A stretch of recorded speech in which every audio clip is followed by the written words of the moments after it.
Ladies and gentlemen, one of the greatest challenges in life is not knowing what to do, it's pushing ourselves to do what we already know.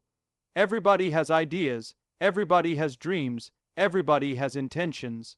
But the truth is, intentions alone never changed a life.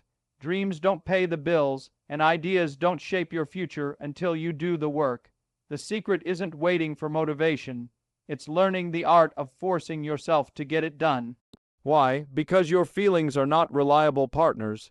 If you wait until you feel like it, you'll miss most of the opportunities life hands you. Success is built by men and women who learn to act regardless of mood.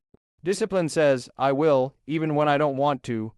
Discipline says, I choose progress over comfort. That decision, repeated daily, is what builds the bridge between desire and destiny. The longer you sit in hesitation, the heavier the task becomes. But the moment you begin, momentum takes over. Have you noticed how difficult it feels before you start, and how much lighter it feels once you're in motion? That's the hidden law of action. Force yourself past the first step, and the next steps almost carry you forward. Action is the cure for doubt, fear, and procrastination. And here's another truth. Growth never comes wrapped in comfort. Strength is forged in resistance. Just like muscles grow under pressure, character grows when you push yourself through what's inconvenient. Every time you force yourself to complete the hard thing, you're training your will, expanding your capacity, and preparing yourself for bigger victories. So don't wait for the right mood, the perfect time, or the spark of inspiration. Those who win in life don't wait. They work. They get up, they push through, they follow through, and when they don't feel like it, they remind themselves, feelings don't run the show, decisions do. My challenge to you is simple. Whatever task is on your plate, don't negotiate with it. Don't delay it. Don't bargain with excuses. Stand up, face it, and force yourself to get it done. Because once you do, you'll not only complete the task, you'll build a habit, and that habit will shape the future you've always wanted. Growth comes through resistance, because without resistance, there is no challenge, and without challenge, there is no transformation. Every aspect of life teaches this principle if we are willing to observe it. The seed that pushes through the soil to become a tree meets resistance from the earth above it. The muscle that becomes stronger only does so because it has been placed under tension and forced to carry a load heavier than before. The mind that develops wisdom is the one that has wrestled with doubt, confusion, and difficulty until clarity emerged. Growth never comes in the absence of obstacles, it comes because of them. Most people want growth but avoid resistance. They want strength without struggle, wisdom without mistakes, success without failure. Yet the very things they run from are the very things that shape them into who they want to be. Resistance is not the enemy, it is the sculptor. It carves away weakness, laziness, fear, and complacency. It forces you to find new strategies, to sharpen your focus, to deepen your courage. It teaches lessons that comfort could never teach. When you encounter resistance, you are presented with a choice. You can shrink back and remain the same, or you can lean into the discomfort and become more than you were yesterday. That pressure is an invitation. The mind wants ease, but the spirit craves progress, and progress requires resistance. Think about history's greatest leaders, thinkers, and creators. They were not shaped by easy days, they were refined by seasons of difficulty. Their vision grew because life tested them. Their resilience was built because life resisted them. Even in personal life, you'll notice that your deepest growth often comes from the hardest moments. When relationships are tested, you learn patience, empathy, and communication. When finances are tight, you learn resourcefulness, discipline, and creativity. When health is challenged, you learn gratitude for energy and strength. The moments you thought would break you often become the very moments that build you. Resistance reveals what you're made of, but more importantly, it shows you what you can become. The paradox is that resistance feels like a wall, but in reality it is a door. It looks like it's blocking you, yet by pushing against it, you gain the very strength needed to move forward. If you never met that wall, you would stay weak, untested, and unprepared. People who run from resistance end up living smaller lives because they never discover what's on the other side of struggle. Those who embrace resistance step into a larger life because they let difficulty stretch their capacity. Growth is not meant to be comfortable. Comfort is where things remain the same. Resistance stretches you into the uncomfortable, into the unfamiliar, into the unknown, and that is where new abilities are forged. Just as a diamond is created under immense pressure, so too is human character polished under life's demands. What feels like opposition is often opportunity in disguise. When you push through resistance, you also gain confidence. You realize that what once seemed impossible is now behind you. Every challenge overcome becomes proof that you are stronger than you thought. That confidence carries into future battles, making you braver, more determined, and more resilient. Each step of growth creates momentum, and that momentum builds a life of greater possibilities. Consider the alternative. Without resistance, you would stagnate. Muscles not used grow weak. Skills not tested grow dull. Dreams not pursued grow distant. A life of ease sounds attractive, but in reality it robs a person of vitality, strength, and purpose. True fulfillment comes not from avoiding struggle, but from overcoming it. Resistance is the training ground of destiny. So when life puts resistance in your path, don't curse it. Recognize it for what it is, an invitation to rise, a signal that growth is near. The bigger the resistance, the bigger the growth waiting on the other side. Growth comes through resistance because resistance demands that you stretch, fight, adapt, and transform. It is in that process that you discover your greatest self.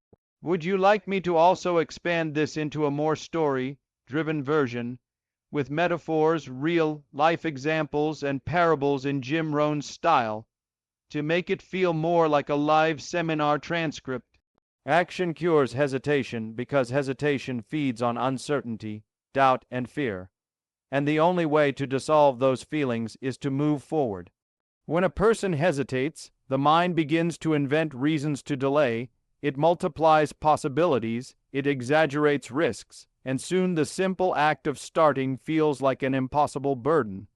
The longer hesitation lingers, the heavier the weight of indecision becomes. Action is the antidote because it cuts through the fog of overthinking and provides clarity that the mind cannot manufacture by itself. What feels unclear in thought often becomes clear in motion. Think about any time you postponed a task. In your head it seemed larger than life. You imagined how hard it would be, how long it might take, how many things could go wrong. But the moment you finally began, even with a small step, you noticed the fear lose its grip. The weight started to lift because action released energy. Action replaced speculation with experience. It shifted the question from what if to what now. This is why people who achieve tend to be people who start, while those who hesitate get trapped in circles of doubt. Hesitation thrives in the gap between knowing and doing. Many people already know what they should do. They know they should study, exercise, invest, call, write, or build. But the gap between that knowledge and actual execution is where hesitation camps. It whispers excuses like wait until tomorrow, make sure you're ready, or what if you fail? The mind becomes a battlefield, but nothing changes until you act. The moment you take a step, the battlefield disappears because reality takes over. Suddenly it's no longer about theory, it's about practice. That shift is powerful because it stops the endless loop of hesitation. Action also creates momentum. Once you start, the next step is easier than the first. The hardest part is breaking the barrier of stillness. Just as a stone is hardest to push at the beginning, but rolls more easily once it moves, so too is progress hardest at the start, but smoother once you act. Hesitation prevents that first push, but action initiates it, and once momentum builds, hesitation struggles to keep up. That is why small, consistent actions lead to enormous changes over time, while constant hesitation leaves dreams untouched. It's important to understand that hesitation is not just lost time, it is lost confidence. Every time you hesitate, you confirm to yourself that you are uncertain, unready, or unworthy.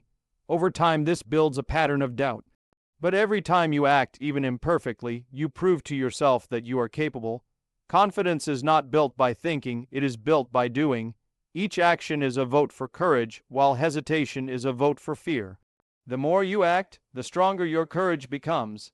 Some people wait for motivation before they act, but motivation itself often comes after action. Waiting to feel ready is the surest way to remain stuck, because readiness rarely arrives before the first step. When you begin, however, energy rises, ideas emerge, opportunities appear, and motivation follows. In other words, movement creates motivation, while waiting drains it. That is why action is the cure, not the reward. Even mistakes made in action are better than perfection imagined in hesitation. A mistake teaches, it adjusts your path, it gives you real information. Hesitation teaches nothing. The person who acts and fails is already ahead of the one who hesitates and waits. The world rewards action because results only come to those who step forward. You can refine your plan as you move, but you cannot refine what never began. Action also shrinks fear. Fear often grows in proportion to the time you spend thinking about it. The more you hesitate, the larger the fear becomes in your mind, but when you step toward it, you discover it is smaller than imagined. Just like shadows on the wall look huge until you bring in the light, fears look massive until action exposes their true size. By acting, you replace imagined monsters with manageable realities. When you reflect on the moments that changed your life, you'll notice they were moments of action, not hesitation. Deciding to start, to commit, to speak, to leap, those are the turning points. Hesitation would have erased those moments, but action created them. Every significant change in history, every invention, every business, every movement began because someone acted instead of hesitating. The cure for hesitation has always been action, not endless planning or waiting for the perfect moment. So the principle is simple. The cure for hesitation is not more thought, it is movement. Start small if you must, but start. Do the first push-up, write the first sentence, make the first call, take the first step. Once you do, hesitation begins to die and action takes its place. That small act has the power to unravel fear, to generate momentum, to spark confidence, and to open doors that waiting could never open. Hesitation locks you in place. Action sets you free. Growth, success, and progress all belong to those who move, not those who wait. Would you like me to also craft this idea in a motivational speech form in Jim Rohn's tone, similar to the earlier speech I wrote for you? Discipline over feelings is one of the timeless principles of success because feelings are fleeting, unstable, and often deceptive, while discipline is steady, reliable, and productive. If a person lives only by feelings, their life will swing like a pendulum, constantly dictated by moods, energy levels, and external circumstances. Some days they will feel inspired and accomplish much, but on many other days they will feel tired, unmotivated, or distracted, and little will get done. Relying on feelings leads to inconsistency, and inconsistency erodes progress. Discipline, however, does not ask whether you feel like it, it demands that you act regardless. It sets the standard that the task must be completed, the commitment must be honored, and the goal must be pursued no matter how the mood may shift. When you examine the lives of successful people, you see a pattern of discipline overriding their emotions. Writers do not always feel like writing, yet their books exist because they discipline themselves to put words on paper daily.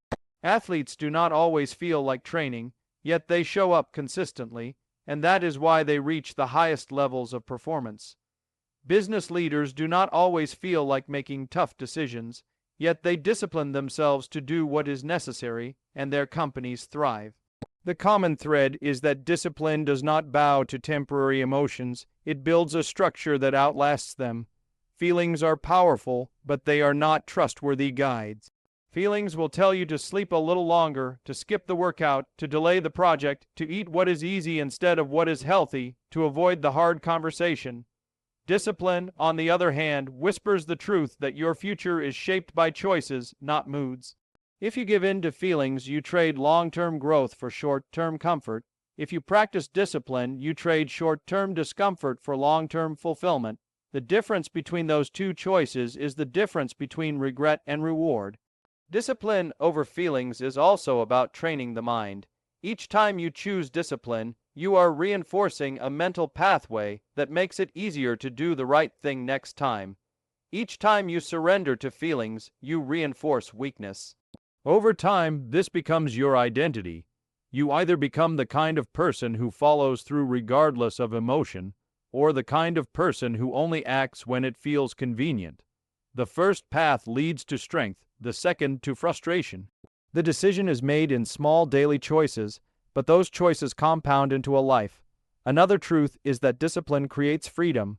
It might seem like following your feelings makes you free, but in reality, it enslaves you to mood swings. Discipline may feel restrictive in the moment, but it builds freedom later. The person disciplined with money has the freedom of financial security. The person disciplined with health has the freedom of energy and vitality. The person disciplined with learning has the freedom of knowledge and opportunity. What feels like a burden at first becomes a blessing over time, because discipline sets you free from the tyranny of feelings that change every hour. Consider how discipline functions when difficulties arise. When you are tired, discouraged, or overwhelmed, feelings will tell you to quit. But discipline steps in as an anchor and says, keep going because the goal is worth it. This ability to override feelings in tough times is what separates those who finish from those who give up. Feelings alone cannot sustain perseverance, but discipline can. Discipline is the muscle that pushes through the storm, while feelings are the breeze that shifts with every gust of wind. It is not that feelings are bad. Feelings are part of being human. They can bring joy, connection, and creativity. But feelings were never meant to be the driver of your life. They are meant to be passengers. Discipline must take the wheel. You acknowledge your feelings, but you don't let them dictate your choices. You act according to values, principles, and commitments, not moods. That is the difference between living with intention and drifting aimlessly. Each time you put discipline over feelings, you create momentum. For example, you may not feel like exercising, but once you begin, the energy comes. You may not feel like working on a project, but once you start, focus sharpens. The action taken through discipline often changes the very feelings that tried to stop you. This is why discipline is more reliable than waiting for motivation. Motivation is inconsistent, but discipline generates its own motivation once you move forward. Living by discipline over feelings also builds trust with yourself. When you say you will do something and you follow through regardless of mood, you prove to yourself that your word means something. Over time, this builds self-respect and confidence. When you constantly give in to feelings, you erode that trust, and a part of you begins to doubt your own promises. Confidence is built not by grand achievements, but by daily acts of discipline that honor your own commitments. Life will always present moments where feelings and discipline collide. You will feel like quitting when you should keep going. You will feel like indulging when you should restrain. You will feel like delaying when you should begin. In those moments, your destiny is decided. If you give power to feelings, they will rob you of your future. If you give power to discipline, it will secure your future. The choice is yours every day, in every small action, in every hour of temptation. Discipline over feelings is the essence of maturity. Children act primarily on how they feel. Adults who succeed learn to act on what is right, necessary, and beneficial regardless of emotion. That is why discipline is not just a habit, it is a philosophy of living. It is the understanding that the quality of your life is not determined by how you feel in the moment, but by what you consistently choose to do. When you embrace discipline over feelings, you gain control of your life. You are no longer tossed around by moods, excuses, or shifting circumstances. You become stable, dependable, and purposeful, and over time, discipline becomes easier because it transforms into habit. What was once difficult becomes natural, and what was once resisted becomes part of your identity. That is the gift discipline gives to those who practice it daily.